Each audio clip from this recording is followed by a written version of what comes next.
নমস্কার নমস্কার নমস্কার। আশা করি সবাই ঈশ্বরের কৃপায় ভালোই আছেন। ভালো থাকার কথা না, প্রচণ্ড গরম, তাই মোটামুটি ভালো তো থাকতেই হবে।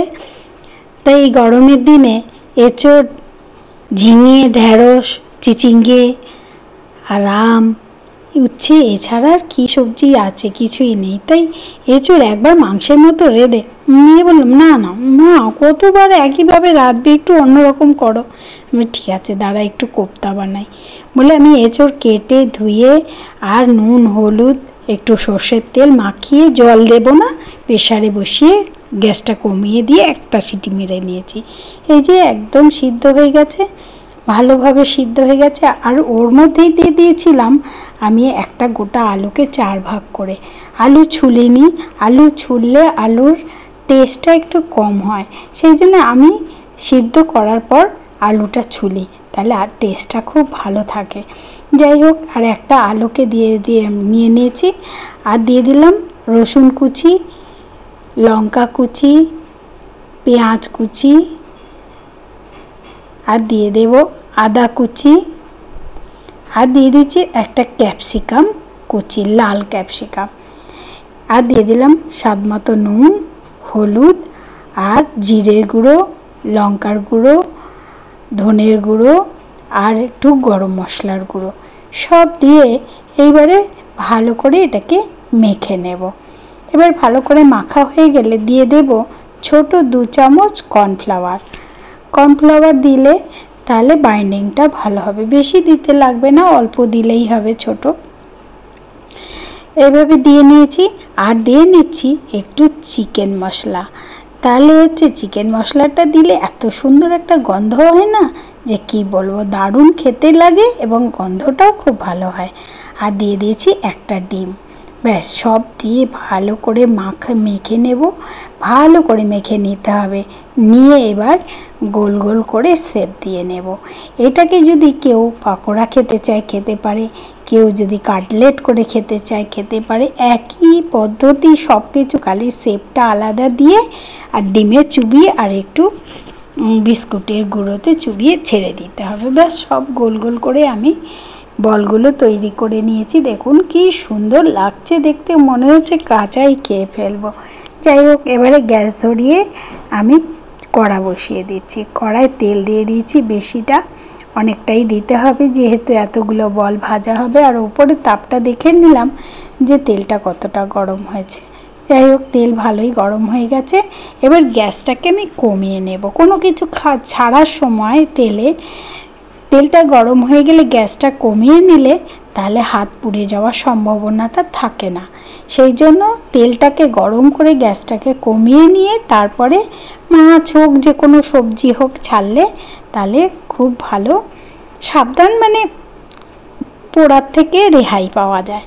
সব ছাড়া হয়ে গেছে। আমি এবারে প্রথম দিকে গ্যাসটাকে একটু বাড়িয়ে দিচ্ছি। বাড়িয়ে দিয়ে লাল লাল করে ভেজে নিয়ে তারপরে গ্যাসটাকে একদম কমিয়ে দেব। দিয়ে ওটাকে ভিতরে ভিতরে যাতে সিদ্ধ হয়ে যায় সেই মতন সব ভাজা হয়ে গেছে। ভাজা দেখেই তো আমার মনে হচ্ছে আগে একটা খেয়ে দেখি। যাই হোক, মেয়েকে বললাম দেখ একটা খেয়ে দেখ। আর দিয়ে দিয়েছি 2 চামচ মতন রসুন বাটা, 2 চামচ আদা বাটা, আর একটা বড় টমেটোকে আমি মিক্সিতে পেস্ট করে নিয়েছি। দিয়ে ওই মশলাটা করছি। আর এইদিকে আমি ঘরে বানানো টমেটো সস 2 চামচ নিলাম, 1 চামচ নিলাম চিলি সস, 1 চামচ সয়া সস নিয়ে এটাকে ভালো করে, আর 1 চামচ কর্নফ্লাওয়ার দিয়ে ভালো করে একটু জল দিয়ে গুলে একটা ব্যাটার তৈরি করে নেব। আর তাতে দিয়ে দেব একটু চিকেন মশলা। ব্যাস, এগুলো বলগুলো যেহেতু ভাজা হয়ে গেছে তুলে নিয়েছি।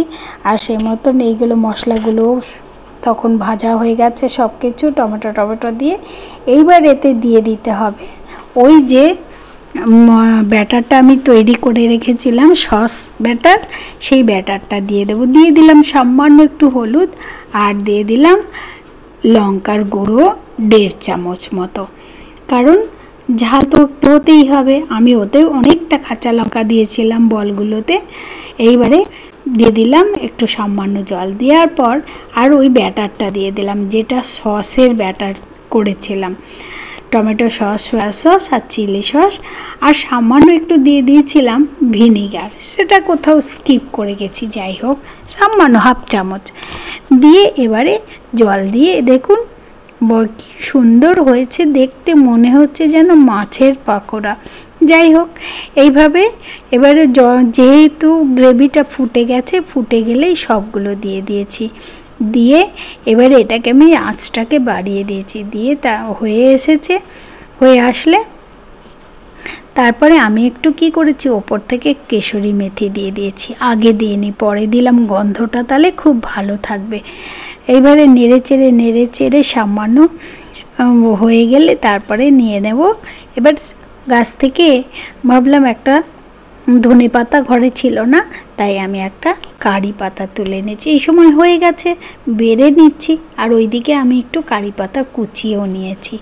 দেখুন কি সুন্দর দেখতে হয়েছে, শুধু দেখতেই সুন্দর হয়নি, খেতেও সুন্দর হয়েছে। অনেক সময় হয় না যে মাকাল ফল দেখতে সুন্দর কিন্তু খেতে ভালো না, কিন্তু এটা দেখতেও যেমন সুন্দর, খেতেও কিন্তু ঠিক অসাধারণ।